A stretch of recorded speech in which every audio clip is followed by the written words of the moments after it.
Кемер белбеу белге сән, кемелді жігіт елге сән.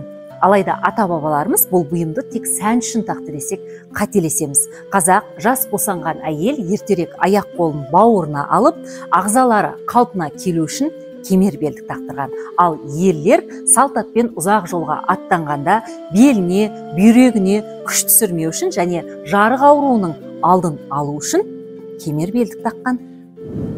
Кемер белдік бетіне алтын, күміс, шытыра жапсырмалар бекітілген жалпақ сәнді бағалы бұйым. Кей өңірлерде кәмәр немесе қамар белбеу деп те атайды. Екі ұшында жалпақ топсалы қапсырмасы болады. Кемер белбеуді тон, шапан тәрізді киімнің сыртынан буынады. Кемер белбеу кісе белбеуге қарағанда анағұрлым жалпақ әрі нақышталуы күрделі. Бағдарлап қарала салу, лажы жүргізу, жапсырмаларына асыл тастардан көз салу, күмбездеп ширата жүргізу сияқты күрделі техникалық тәсілдер қолданылады. Сондықтан олардың көркемдік сапасы жоғары болған.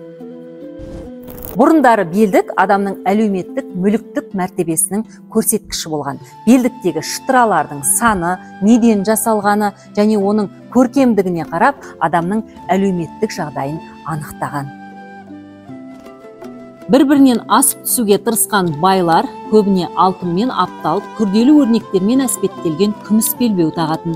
Ал бүгінгі ұрпақ үшін бұл жәдігерлер зергерлік өнердің баға жетпес туындысы.